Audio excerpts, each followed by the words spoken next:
जी बेटा, अस्सलाम वालेकुम। क्या हाल चाल है?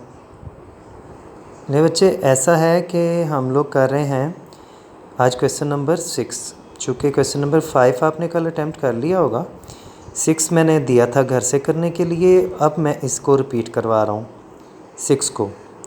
ठीक है, 6 को मैं इसलिए रिपीट करवा रहा हूँ ताकि अगर आपकी कोई मिस्टेक हो तो आप दुरुस्त कर लें। अब क्वेश्चन जो 6 है उसमें पहली एंट्री वो कह रहा है an amount of rupees 900 paid for installation of machinery debited to wages account। ये असल एंट्री होनी थी बेटा जी, करेक्ट एंट्री इसकी होनी थी। मशीन टू कैश उसने कर दिया वेजेस टू कैश।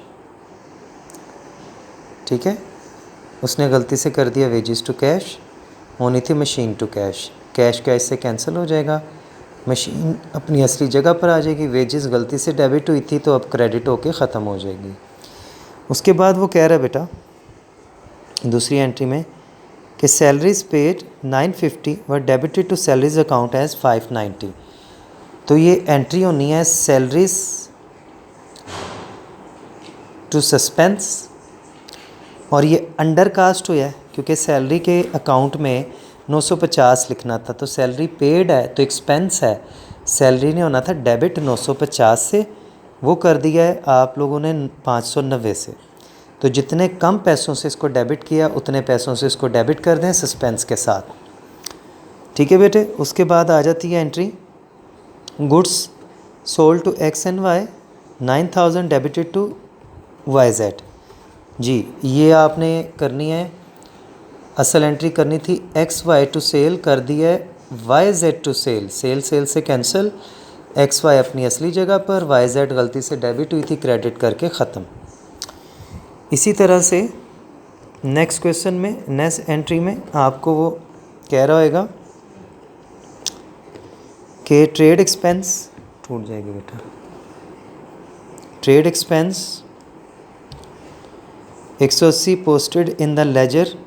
नहीं, ये तो नहीं है, सॉरी, एंट्री ये है जी। अब बिल है 2000 रुपये का, paid to owners of personal account. तो ये हो जाएगा, एंट्री होनी थी ड्राइंग टू कैश।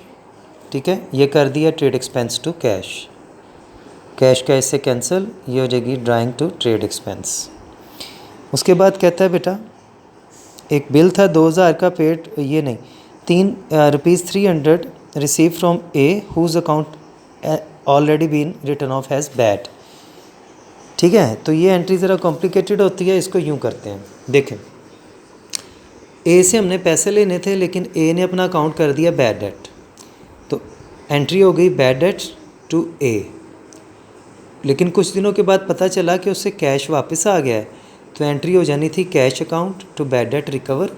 लेकिन गलती से उसने क्या कर दिया, उसने कर दिया था कैश अकाउंट टू ए। ठीक है, अब कैश तो दुरुस्त है, ए को सही करने के लिए ए को डेबिट करेंगे और नीचे असली जगह पर आ जाएगा बैड डेट रिकवर। तो ये एंट्री होगी a account to bad debt recover account. ठीक है, कोई और बात हुई तो मुझसे व्हाट्सएप पे पूछ लीजिएगा।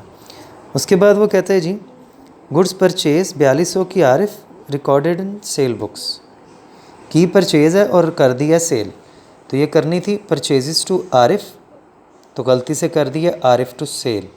मैंने बताया था कि जब भी पूरी एंट्री अगर आपसे गलत हो जाए, क्योंकि ये सारी एंट्रियाँ रॉन्ग हैं, तो पूरी एंट्री अगर गलत हो जाए तो इसका तरीका होता है कि सही वाली एंट्री को असली जगह पर ले जाओ, यानी परचेजेस टू आरिफ कर दो। कर दिया। अब वहाँ पर आरिफ, अब गलत एंट्री में आओ तो इसमें देखो आरिफ डेबिट हुआ है गलती से, तो आरिफ को क्रेडिट कर दिया। सेल गलती से क्रेडिट हो रही है, इसको डेबिट करके ख़त्म कर दिया। ये एंट्री यहीं पे कट जाएगी। ठीक है, परचेज़ असली जगह पर आ जाएगी, आरिफ डबल अमाउंट से आएगा, इसमें सिंगल अमाउंट उसकी ओरिजिनल होगी और सिंगल होगी ये वाली जो कटनी थी। ठीक है, मैं उम्मीद करता हूँ बेटे आपको कुछ समझ आई होगी। तो ये क्वेश्चन नंबर था आपका 6 जो आपने अटैम्प्ट किया होगा, और मुझे नहीं पता कि ये दुरुस्त था कि नहीं। तो अब आपने करना है क्वेश्चन नंबर 7 कल अटैम्प्ट करना है। 6 की प्रैक्टिस कर लेनी है, कोई दुरुस्तगी होगी तो वो भी कर लेनी है, और क्वेश्चन नंबर 7 आपने अटैम्प्ट करना है। ओके बेटे, अल्लाह हाफिज़।